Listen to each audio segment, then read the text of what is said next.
बाकी के 10 लाख बच्चों की तालीम पे लगाएगा। हाँ, कई बार लोग कहते हैं अल्लाह का शुक्र है हजरत 1 कोटी फला जगह, 1 कोटी फला जगह, 1 कोटी फला जगह। जी में आता इसका गिरबान पकड़ के पूछूं, बता तेरी कोठी से कौम को क्या मिलेगा? काश 2 कमरों का स्कूल सिर्फ बेटियों की तालीम के लिए बना दिया हो, 2 कमरों का स्कूल बनाया होता। आज हमारी कौम तालीम में सबसे पीछे क्यों है मैं बता दूं। जानते हो तुम, हमारे बच्चे स्कूल जाते हैं, सरकारी स्कूलों में सिर्फ खिचड़ी खा के लौटा। क्या मतलब पड़ा किसी को कोई तुम्हारे बच्चों को तालीम देगा? क्यों करेगा कोई तुम्हारे ऊपर मेहनत जब तुम नहीं कर सकते? हमारे बच्चों को ये पता बस्ते में प्लेट और प्याली जरूर होनी चाहिए। गांव के मुखिया और प्रधान का पूरा जोर ये रहता है कि वो जो बंटता है ना खाना स्कूल में, वो जरूर बटे। बच्चे क्या पढ़ रहे हैं क्या नहीं पढ़ रहे हैं कोई मतलब नहीं।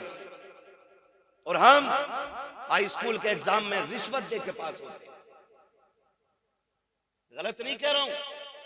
हमारी कौम कहती है मुसलमान है इसलिए नौकरी नहीं मिल रही। झूठ बोलते हो ये। मैं कहता हूं किसी मर्ज का इलाज बन जाओ, मरीज खुद तुम्हारी चौखट तक आएगा। ये धोखा देते हम अपने आप को, हम मुसलमान है इसलिए नौकरी नहीं मिल रही।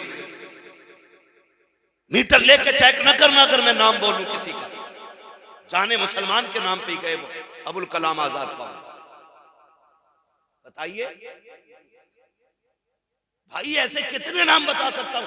आप कुछ बनो तो सही। वो कौन जो हाई स्कूल में रिश्वत दे के नकल करके पास हो, तुम्हें क्या लगता है नकल करके पास हो जाओगे तो नौकरी मिल जाएगी? नहीं प्यारे, उससे पहले इंटरव्यू भी होता है, टेस्ट भी होता है। इंटरव्यू में चीटिंग कैसे कर सकते हो? इंटरव्यू में किसको पैसा दे के तुम पास होगे? जब वहां निकाले जाते हो कहते हो नाम पूछ के निकाल दिया गया। झूठ बोलते हो। तुम अगर काबिल बन जाओगे तुम्हारी कुर्सी पे कोई नहीं बैठेगा। तुम अगर लायक बन जाओगे तुम्हारी जगह कोई नहीं ले सकता है। दावे के साथ कहता हूं, जब जरूरत पड़ती है तो धर्म नहीं देखा जाता है, जात नहीं देखी जाती है, बरादरी नहीं देखी जाती है। अगर आप कहो तो कैसे? तो मैं आपको बता दूं, अभी कुछ दिन पहले कोरोना काल गुजरा है, जब सारी दुकानें बंद होती थी तो बीड़ी पीने वाले लोग, तंबाकू लेने वाले लोग इतना बेकरार रहते थे, कहां मिलेगा कैसे मिलेगा। अगर कोई दुकान आधी खुल जाती तो फिर कोई ये नहीं देखता था कि ये किस जात वाले की दुकान है, किस बरादरी वाले की दुकान है, ये कलमा पढ़ता है कि नहीं, ये बरेलवी है कि नहीं,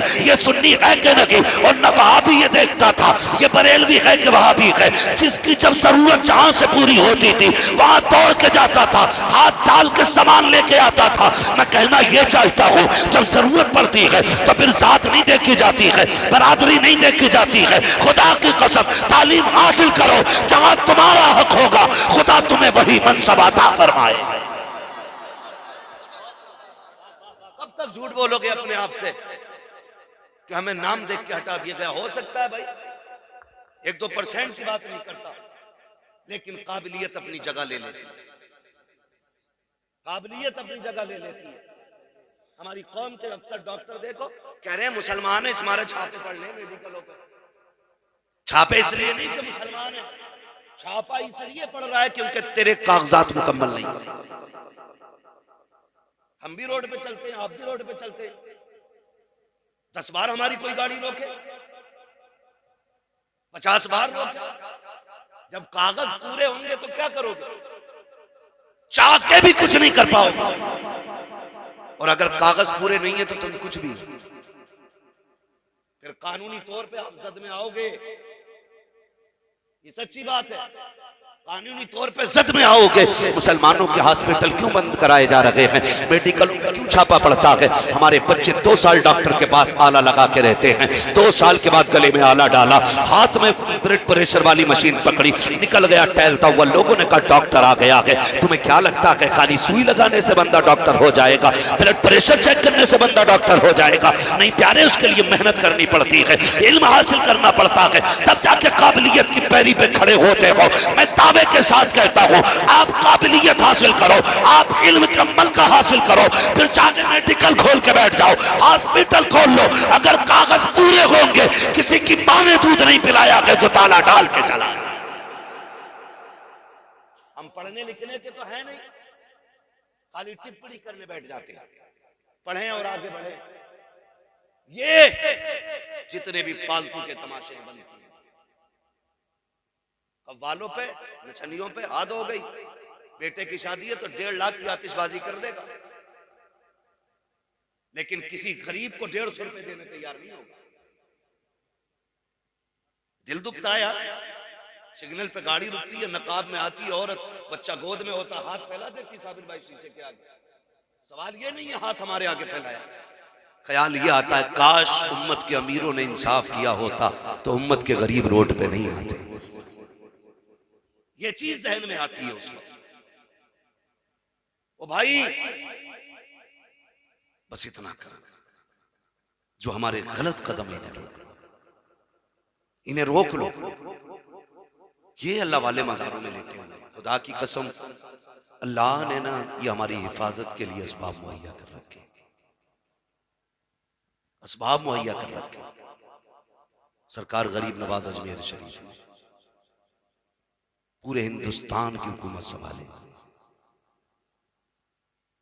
हम अजमेर वाले कहलाते तो हैं, लेकिन किरदार में कितने अजमेर वाले के मुशाबे। कोशिश की हमने। हिंदुस्तान में गरीब नवाज आए ना, 2 चीजें लेके आए थे। एक कुरान लेके आए थे, दूसरा मदीने वाले का किरदार लेके आए थे। 2 ही चीजें थी। तलवार नहीं थी उनके पास, बम नहीं था उनके पास, 2 ही चीजें थी, किरदार और कुरान। और आज दोनों ही चीजें हमारे बीच से खत्म हो रही है। हमारे दरमियान दोनों ही चीजें नहीं है। अखलाक देखो तो हम कड़वे हो गए, कुरान देखो तो हम बिल्कुल जाहिल हैं कुरान से। 90% टोपी ओढ़ने वालों को दुरुस्त कुरान नहीं आता। कहीं इत्तेफाक हो जाए ना, नमाज पढ़ने मस्जिद में चले जाओ, तो ऐसा लगता है जैसे किसी ने पहाड़ सर पे रख दिया। हालात है ये, बताओ जब मस्जिदों के ये हालात है तो कौन के हालात क्या हुए। तीजा होता सारी पारे लेके बैठ जाए। फरमाया गया गलत कुरान पढ़ने वाले पे कुरान खुद लानत भेजता है। पूछो ना उलमा से, ये हुक्म है, गलत पढ़ने वालों पे कुरान खुद लानत भेजता है। बख्शवाने गए थे कि उस पर लठियां फिरवाने गए थे। और कलमा शरीफ की जो तादाद है कि पढ़ दिया जाए तो बशारत है कि अल्लाह बख्श देता है। पता चला 3 बार चले हो गए, लेकिन लठियां बराबर चल रही। क्यों? क्योंकि जो कलमा पढ़ रहे ना, उन्हें कलमा ही दुरुस्त याद नहीं, दुरुस्त कलमा ही याद नहीं। ला ला ला ला ला ला ला, ढेर लगा रहे आगे चलो। बाद में फिर मुट्ठी देखे कितना भर के दे रहे, कितना कम दे रहे। ये हालात है हमारी कौम के यार। जिस कौम को कलमा तक सही याद नहीं है, उसे हंसने की इजाजत किसने दी? रोना चाहिए। हम अपने दीन का कलमा तक याद नहीं कर सके। खुदारा कुरान के करीब हो जाए। ये जो बुजुर्ग लेटे हुए हैं ना, ये सब कुरान वाले लोग। ये दिन भर रोजे रखते थे, रात भर नमाज में कुरान पढ़ा करते थे। फिर अल्लाह ने इतनी इज्जत है बख्शी, हुक्म हो गया तू जमीन के नीचे जाएगा, हम जमीन के ऊपर तेरे नाम के मेले लगाते। वरना बड़े बड़े नाम वाले आए, किसका नाम बाकी है? यहाँ के हुक्मरानों की तारीख पढ़ लो, राजा महाराजाओं की तारीख पढ़ लो, किसकी कब्रों के निशान है? हिस्ट्री में नाम मिलते हैं, जमीन के ऊपर निशान नहीं। लेकिन अगर अल्लाह वाला कोई कितना भी कमजोर क्यों ना हो, दुनिया उसके निशान को भी जानती है, दुनिया उसके नाम को भी जानती है। पूरी दुनिया जानती है अल्लाह वालों को। क्यों? क्योंकि इन्होंने जिंदगी भर रब के नाम को बुलंद किया। अल्लाह ने इनके विसाल के बाद इनके नामों को बुलंद किया। तो कुरान के आदी बनो। हम तो पढ़ते ही नहीं कुरान, आता ही नहीं। 3 बजे तक मोबाइल चलाएंगे हम, 3 बजे तक, और सुबह उठ के कहेंगे अजमेर वाले तेरे गुलाम हैं, बरेली वाले तेरे गुलाम हैं। हम अपने दावों में सच्चे दावे किया करो, मैं इनकार नहीं करता। काश ये ज़बान कबूल हो जाए और क़यामत में गुलामों में उठा लिया। हम तो निस्बत का भी बड़ा ख्याल करते हैं, और सब कुछ निस्बत ही हमारे पास सबसे बड़ी चीज है। लेकिन अपने आप को भी बदलो ना, अपने आप को बदलो। अभी जरा सी भुखमरी आ जाए ना, सबसे पहले कर्जा लेने भागेंगे, सूद पे मिल जाए, ब्याज पे मिल जाए, हराम का मिल जाए, हलाल का मिल जाए, सारे दौड़ते। लेकिन याद नहीं फरमाया गया जिसने सुबह फजर बाद ना सूरह यासीन पढ़ ली उसके पूरे दिन के काम अल्लाह के जिम्मे करम में हो जाया करते। कौन पढ़ेगा सुबह में? जब उठी 11 बजे रहे आंखें मसल के 11 बजे कह रहा उठकर चाय मिलेगी, चाय नहीं जूतियां मिलनी चाहिए उस वक्त। लेकिन मारे कौन? अब्बा कौन सा ज्यादा जल्दी उठा, वो भी 10 बजे उठा सो के। भाई ये 10 बजे क्यों उठा? क्योंकि अब्बा ने 12 बजे तक मोबाइल चलाया था, बेटे ने 3 बजे तक चलाया। जब बाप 12 बजे तक मोबाइल चलाएगा तो बेटा 3 बजे तक नहीं चलाएगा। बोलो। और मेरे बच्चों में तुमसे कह के जा रहा हूं, शायद तुम्हारे बाप तुमसे ना कहे, मोबाइल फेंक दो, किताबें हाथ में ले लो, वरना जवानी में भीख के कटोरे के सिवा कुछ हाथ में नहीं रहेगा। मेरी बात याद रखना छोटे बच्चों, अगर जिंदगी बेहतर करना चाहते हो हाथ ना लगाना। आज किताबें उठा लो, कल पूरा कंप्यूटर तुम्हारे कदमों पे पड़ा नजर आए। पढ़ो, आगे बढ़ो। अगर तुम्हारा बाप भी पढ़ने से रोके तो पढ़ो। ये मत कहना बाप का नाफरमान बना रहे। बाप को भी समझाओ हमें कुछ हासिल करना है। और बापों से मेरी हाथ जोड़ के गुजारिश है, 100-200 के लिए बच्चों की जिंदगी के साथ खिलवाड़ न करें। अगर ये 200 रुपए के शाम तक आलू बीन लाएंगे तो वो 5 मिनट में खत्म हो सकता है। साल भर में आपके बच्चे ने 3000 के आलू बीन लिए खेत में से, तो ये 3000 से गुजारा नहीं होगा। लेकिन ये जिंदगी का 1 साल तो आने वाले दौर में जाकर के 3 करोड़ में भी नहीं खरीद सकता है। इसलिए अपने बच्चों की तालीम पे जोर दो। और मेरे बेटो, तुम जो रातों को मोबाइल चलाते हो ना, ये बंद करो, किताबें लेके बैठ जाया करो, पढ़ो। खुदा की कसम, तुम्हारे की पीठ से फिर साइंसदान भी पैदा होंगे, इंजीनियर भी पैदा होंगे, डॉक्टर भी पैदा होंगे, बड़े बड़े मिनिस्टर भी पैदा होंगे, काबिल तरीन लोग तुम्हारे दरमियान से पैदा होंगे। लेकिन शर्त इतनी है, तुम्हें मेहनत करनी पड़ेगी। रातों को उठ के सजदे किया करो, दिन भर मेहनत किया करो। दिन भर मेहनत के बाद रात को मुसल्ले बिछा के कहा करो, मालिक मुकद्दर को रोशन कर दे, आने वाली जिंदगी को ताबनाक कर दे। वो तो ये कहता है मेरी बारगाह में आना तेरा काम है, बुलंदी तक पहुंचा देना ये मेरा काम। नारे तकबीर, नारे रिसालत, उलमाए अहले सुन्नत, उर्से मुक़द्दस, नारे तकबीर, नारे रिसालत। पढ़ोगे बच्चों, मेहनत करोगे बेटे, ये फिक्र न करना कोई तुमसे कहेगा तब पढ़ोगे। बचपन में खेल बहुत अच्छा लगता है, जी करता है अम्मा अब्बा एक तरफ हो जाए और हम खेलते रहे, मगर ये सब शैतान की तरफ से होता है। कभी खेल के धोखे में मत आना, पढ़ें। और गांव वालों से गुजारिश करके जाता हूं, कोई बच्चा गरीब है लेकिन ज़हीन है, पढ़ना चाहता है, पूरा गांव मिलके उसे पढ़ाओ, पूरा गांव मिलके उसे पढ़ाओ। भले ही वो किसी गरीब का बेटा होगा, लेकिन अगर वो MBBS बन गया और कुर्सी पे बैठा, आज अल्लाह माफ करे डॉक्टर नहीं डाकू हो गए, डॉक्टर नहीं डाकू हैं। और एक दौर ऐसा था कि तबीबों को मसीहा कहा जाता, और आज भी डॉक्टरों पर कौम इतना भरोसा करती है कि बंद कमरे के अंदर अपना मरीज दे दे करके वापस आ जाती है। वो जानती है इसकी जिंदगी के साथ खिलवाड़ नहीं होगा।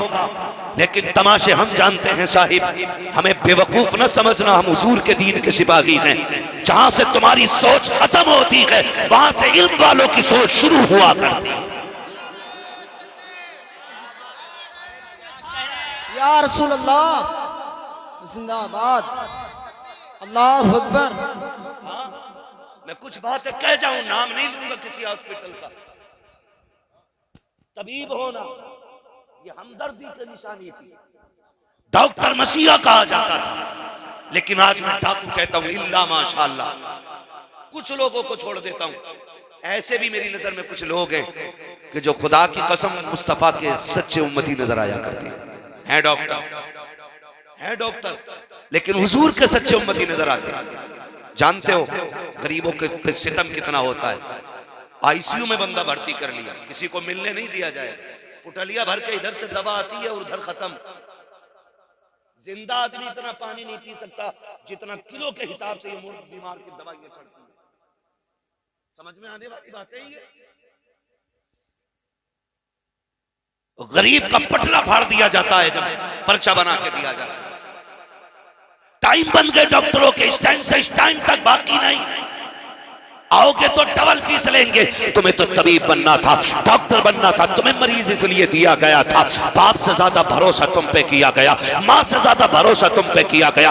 तुमने क्या किया? झूठी दवाइयां मंगा करके उसके साथ तुमने खिलवाड़ किया। फिर मरने के बाद 3 दिन तक तुमने उसके ऑक्सीजन लगा करके उसकी मौत के भी 3 दिन का तुम चार्ज ले लेते हो। मैं यही तो कहना चाहता हूँ, काश मुस्तफा का सच्चा उम्मती लोगों की मदद से बन जाए MBBS। जब वो डॉक्टरी की कुर्सी पे बैठेगा, खुदा की कसम दवा देने से पहले सोचेगा मुझ पे मुसलमानों का बड़ा एहसान है, मुझ पे आका की उम्मत का एहसान है। मैं इस लायक नहीं था इस कुर्सी पे आ जाता, मुझे लोगों की दुआओं ने यहाँ तक पहुंचाया है। फिर जब वो दवा देगा तो डाकू बन के दवा नहीं देगा, मुस्तफा का उम्मती बन के दवा देगा। और उम्मती का उसूल ये होता है, वो दवा बाद में देगा, दुरूद पहले पड़ेगा। दवा असर करे ना करे, मदीने वाले की दुआ असर करने लग जाए। इसलिए मेरी गुजारिश है, मेरी कौम के लोगों, अपनी बस्ती में ऐसे लोग पैदा करो जो खुद में डॉक्टर भी हो, इंजीनियर भी हो। डॉक्टर इकबाल ने कहा था, तू किसी और के दामन की तरफ क्यों देखे, तेरे दामन में है किस लालो जवाहर की कमी, तू किसी और के दामन की तरफ क्यों देखे। सब कुछ हुजूर ने दिया। इस्लाम मना नहीं करता डॉक्टर बनने से, इस्लाम मना नहीं करता है मास्टर बनने से, इस्लाम ने मना नहीं किया कि आपको इंजीनियर बनने से।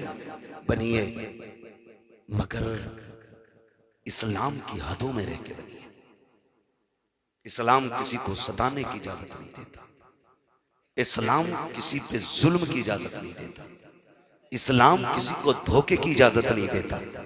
एक दौर ऐसा था जब फारूक आजम कुर्सी पे बैठते थे तो बाजार में जितने लोग आते थे सारे बड़े बड़े फकीह हुआ करते थे। हाँ, उस दौर में खैर आलिम की एंट्री नहीं होती थी बाजार में। जिन्हें बैओ शिरा के मसाइल याद होते थे वही आया करते थे। हाँ, मैं बात नहीं करता किसी की सनत को और काबिलियत को लेकर के, लेकिन एक बात कहना ये चाहता हूँ, जिन्हें खरीदो फरोख्त के मसाइल याद होते थे वही आया करते थे। आज कितना बड़ा धोखा है, पके आम ऊपर लगा लेता है और कच्चे आम नीचे। रेट पूछो तो कह रहा 200 रुपए किलो।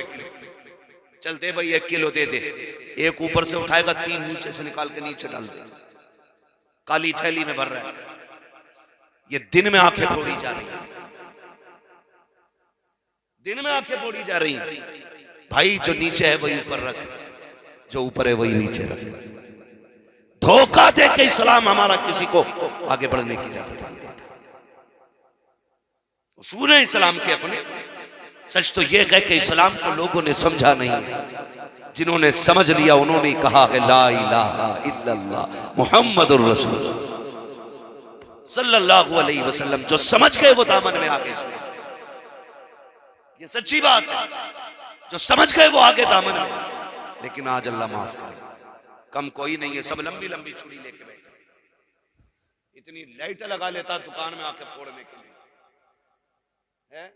बाहर लिखा या गौसल मदद। 30 रुपए वाला मीटर का कपड़ा 70 में बेच देता है। और सेब बेचने वाले स्टिकर लगा के बेचते हैं। स्टिकर हटा के देखो तो हर स्टिकर के नीचे कोई ना कोई सुराख होगा। जहां दाग होता वहीं स्टिकर मार दिया। चेक करना कभी, जहां दाग देखा वहीं स्टिकर मार दिया। कहां से आया? कश्मीर से। लेबल लगा के धोखा देख के बेच रहे। समझ रहे ना मेरी बात? ये इस्लाम के उसूल के खिलाफ है। जो दाग है खुला होना चाहिए, जो साफ है वो भी खुला होना चाहिए। हम जानते हैं साहिब कितने गरीब ऐसे हैं जिन्होंने महंगाई की वजह से आज तक बच्चों को सेब नहीं खिलाया। कितने गरीब बच्चे ऐसे हैं जिन्होंने आज तक सेब को खाकर नहीं जाना। जब कभी बाप से कहते हैं अब्बा कभी हम भी सेब खाना चाहते हैं, वो बाप जो सुबह से शाम तक मजदूरी करके 400 रुपए कमा के लाता है, लेकिन उससे लाने से पहले 300 रुपए के राशन के लिए 300 रुपए की जरूरत होती है। वो सोचता है क्या किया जाए, दो बच्चे घर में बैठे हैं, 300 रुपए राशन के लिए बचाए, 100 रुपए उस गरीब ने सुबह से शाम तक की मजदूरी के एक जेब में रखे। सेब वाले के पास आया, पूछा क्या रेट है, कहा 200 रुपए किलो है। कहा यार दो बच्चे हैं, 2 सेब दे दिए जाएं। 100 रुपए में 2 सेब चढ़ाए गए। अल्लाह अकबर। जब 2 सेब लेके गरीब खुशी खुशी घर आता है, बच्चों के लिए काटा जाता है। एक मियां बीवी 2 और फिर 2 बच्चे 4 लोग थे। बीवी से कहता शरीक हयात एक काम किया जाए, आधा आधा बच्चों में तकसीम कर दो, आधा आधा हम खा लेते हैं। इत्तेफाक से जब पहला सेब काटा जाता है, अंदर से सड़ा हुआ निकलता है। माँ छुपा के साइड से रख देती है, अपने हिस्से का सेब निकाल के काटती है। वो सेब साफ था। उसके बाद बच्चों में तकसीम कर दिया गया आधा आधा। जब बच्चे कहते हैं माँ तुम सेब क्यों नहीं खा रही हो, अब्बा तुम तो कमा के लाए हो, आप क्यों नहीं खा रहे हो, तो बाप कहता है बेटे हमारा दिल भरा हुआ है, हम कैसे खाएंगे अगर ये रास बच्चों पे खुल जाए। अब्बा 2 सेब लेके आया था, एक खराब निकला एक सही निकला, तो तुझे पता है तेरी जिंदगी का क्या बनेगा। तूने करीब से 100 रुपए लेकर के उसको धोखा दे करके जेब में डाल करके खुशी खुशी घर आया।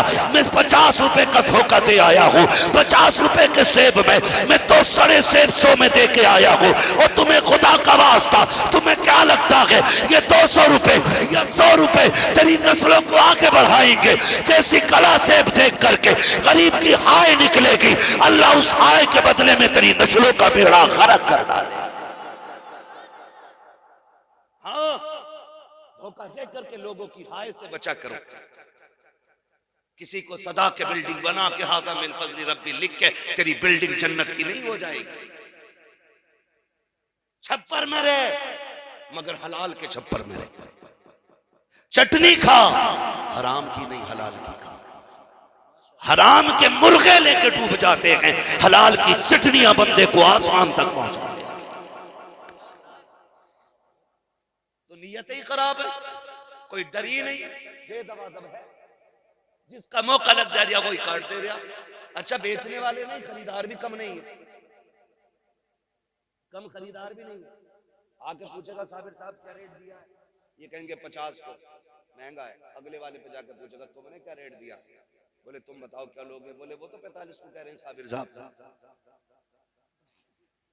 और 5 रुपए कम करके कह दे, वो तो 45 को कह रहे हैं, कहते चल 40 से दे दिया, बोले ना भाई 35 में दे तो बताओ। अब उससे जाके कह रहा है ना ये 35 में दे रहा, तू कितने में दे रहा। जब एक दौड़ लगती है ना, कंपटीशन मुकाबला जब होता है तो बंदा फिर घाटे में भी बेच लेता है ताकि ग्राहक न टूटे। ये दोनों को लड़ा के 30 की चीज 25 में लेके घर आ गए, कह रहा खाओ भाई मौज आ गई। आज तो मैंने उलझा दिया दुकान वालों को। हिसाब से खाना अगर पेट में दर्द हो गया तो बजाय 5 रुपए के 5000 अल्लाह 1 मिनट में लगवा देगा। 1 मिनट में लग जाए। लोग कहते हैं बड़ा कड़वा बोलता है, बात कड़वी नहीं है, बात सच्ची है भाई। बुरा ना मानिएगा, कम तोलना कम नापना ये आपको सुकून नहीं देगा। हलाल के 2 रुपए हो अल्लाह सुकून अता फरमा देता है। मैं एक शेर अक्सर पढ़ा करता हूँ, बड़े अच्छा किसी ने लिखा था, फुटपाथ पे सो जाते हैं अखबार बिछाकर, मजदूर कभी नींद की गोली नहीं खाते। क्यों? क्योंकि नींद ये बिस्तर की वजह से नहीं, रब के करम से आया। अगर बिस्तरों में नींद होती तो गरीब कभी नहीं सो पाता और अमीर कभी उठ ही नहीं पाता। यह एहसान है रब का। उसने पत्थरों में गरीब को नींद दे के जमाने को बताया, नींद बिस्तर से नहीं आती है, नींद हमारे करम से आया करती है, करम से आया करती है। तो किसी का गला काटोगे, धोखा दोगे, बोलो धोखा दोगे। इधर वाले क्यों नहीं बोल रहे, सारे दुकानदार बैठे हैं क्या? किसी के साथ धोखा नहीं करना है, किसी के साथ जाती नहीं करनी है, हलाल के लुक्मे खा, अल्लाह दुआओं में असर दे। फिर इधर तू तड़पेगा, खबर मदीने वाले को हो जाएगी, आवाज तू देगा, मदद को फरिश्ते आएंगे। लेकिन जब चटोरी जबान ने हमेशा हराम के लुक्मे खाए तो फिर मदद किधर से आए? जानते हो, गरीब नवाज कुरान पढ़ते थे, लोग खींचे चले आते थे। वो तकरीर करते थे तो जंगल में महफिलें सज जाती थी, ना चाहते हुए भी लोग बैठ जाया करते थे। क्यों? क्योंकि ये वो जबान थी जिससे कभी झूठ नहीं निकला था। ये वो जबान थी जिस पर कभी हराम का एक बूंद पानी नहीं आया था। ये वो जबान थी जिस पर कभी हराम का एक दाना तक नहीं आया था। अल्लाह कहता, जबान को तू हलाल लुकमों से पाक रख, तेरी जबान पे सिर्फ हलाल लुकमे रहने चाहिए, हराम से बचा के जबान को रख। असर इतना दूंगा, आवाज तू देगा, करम फौरन उतार दिया। असर ही नहीं। कुरान तो वही है ना जो 1400 साल पहले महबूब के सीने पे उतरा ना। बोले है कि नहीं? वही, जोर से बोलो, वही है ना जो 1400 साल पहले महबूब पे नाजिल किया गया। कुरान वही है, लेकिन आज ना हम पढ़ते हैं, असर ही नहीं होती। कुरान नहीं बदला है, जुबानें बदल गई। पहले के लोग पढ़ देते थे तो फौरन असर होता था। बहुत सारी ऐसी मिसालें, मगर मेरी आपसे गुजारिश ये है, नौजवानों, कभी हराम के लुकमों की तरफ न जाना, हलाल खाना बड़ी बात है। हलाल रिस्क बंदे को अल्लाह से मिला देता है। महबूब अलैहिस्सलाम ने फरमाया था, अल कासिबु हबीबुल्लाह, मेहनत करने वाला, मशक्कत करके बच्चों को पालने वाला अल्लाह का दोस्त होता है। मजदूरों को इज्जत भी दी मदीने वाले। हाँ, क्या क्या हो निजाम मेरे महबूब ने कायम न किया। आज लोग चीखते हैं इस्लाम के खिलाफ, मैं कहता हूं पढ़ो तो सही। मेरे महबूब ने क्या कहा? आका करीम ने फरमाया था, मजदूर की मजदूरी पसीना सूखने से पहले दे दिया करो। आज हालात देखे जाएं, हम क्या करते हैं? खेत कटवाने की बारी आती है, मुखिया का 100 बीघे का जंगल है, खेत काटा जा रहा है। एक दिन आके मजदूर कहता है, मुखिया थोड़े से पैसे दे दिए जाएं। चल बे, एक दिन मजदूरी की है, पैसे लेने आ गया, अभी 8 दिन और काम होना है। 15 दिन काम के बाद कहता है, अभी पैसे नहीं मिलेंगे। हमें सोचना चाहिए, यार अगर इतना गुंजाइश वाला होता तो शायद तेरे खेत में काम करने नहीं आता। तेरी नजर में एक दिन की मजदूरी है, लेकिन किसी के घर का खाना भी तो हो सकता है, किसी की जिंदगी की दवा भी तो हो सकती है, किसी माँ का इलाज भी तो हो सकता है। तुझे क्या लगता है कि एक दिन का तूने नहीं दिया, लेकिन यह भी तो हो सकता है जब ये घर से चला हो तो कह के आया हो, शाम को आऊंगा तो राशन लेके आऊंगा, काम करके आऊंगा, चावल लेके आऊंगा। ये भी तो हो सकता है बच्ची बीमारी में तड़पती हो, रोता हुआ घर से निकला हो, तेरे खेत में मजदूरी करने आया हो, और ये कह के बेटी से आया हो, शाम तक सब्र कर ले मेरी शहजादी, शाम को मैं आऊंगा, दवा लेके आऊंगा। तूने तो धक्का दे दिया, और तुझे क्या पता, ये भी तो हो सकता है कि तेरे धक्के से किसी का चूल्हा बुझ गया हो। ये भी तो हो सकता है तेरे धक्का देने से कोई गरीब भूखा सो गया हो। ये भी तो हो सकता है तेरी उजरत ना देने से कोई गरीब रात भर दवा के लिए तड़पता रहा हो। महबूब ने इसी के नजरिए से कहा था, आतिल अजीरा उजरता हो कबरान तजफार का हो, मजदूर की मजदूरी पसीना सूखने से पहले दे दो, ताकि कोई भूखा ना सो पाए दर्द से तड़पने का। ये निजाम इस्लाम ने मुकर्रर किया। लेकिन वाहरे अमीरो, हमने तो गरीबों का खून पी के रख दिया। निजाम बेहतर करो माशरे का, मजदूर की मजदूरी पसीना सूखने से पहले दे दो, ताकि कोई तुम्हारी वजह से किसी हराम शय की तरफ न जाए। फर्क इतना है ना, मजदूर अपने बच्चों को बकरे के पाए नहीं खिला सकता, लेकिन इतना जरूर है कि वो भी हलाल की चटनी खिला सकता है। मैं बच्चे बैठे, मैं इनसे बात करूं, खुदा की कसम मुझे छोटे बच्चे बड़े अच्छे लगते हैं। बड़े बूढ़ों का तो मसला ही कोई नहीं। ये तो कह मैं मौलवी तो पुरानी हाँकते रहे, लल्ला चाहिए मैं तो मौलवियों को धोरे को, उनके धोरे गया तो कुछ भी ना बने। मैंने कहा जो भी बनना है ना मौलवी के पास आके बने, सीधी सी बात। हाँ, मौलवी कान में अजान ना पड़े तबाही मचा देते, नमाज जनाजा ना पढ़ाए तो बवाल कर देते, और मौलवी को कुछ आता भी नहीं, फिर भी मौलवी को कुछ नहीं आता। मेरे बच्चों, क्या बात कह रहा था मैं? मुझे बच्चे बड़े अच्छे लगते। क्या कहा था मैंने? बच्चे बड़े अच्छे लगते हैं। उसकी वजह क्या है? बच्चे तस्लीम करते हैं बात को। ये वो छोटे पौधे हैं मौलाना जिन्हें हम जिधर चाहें उधर मोड़ सकते हैं। जब कोई पौधा मजबूत और बड़ा दरख्त बन जाता फिर उसे मोड़ा नहीं जा सकता। ये अगर टेढ़ा है तो टेढ़ा ही रहे। ठीक है जी। अगर कोई शुरुआत का पौधा होता है तो हमने अपने बड़ों को देखा, मजबूत लकड़ी बांध के सीधा खड़ा कर देते, बांध देते ताकि ये गिरे ना। होता है कि नहीं? होता है कि नहीं? ऐसा होता है ना। तो इसलिए मैं चाहता हूं हम अपने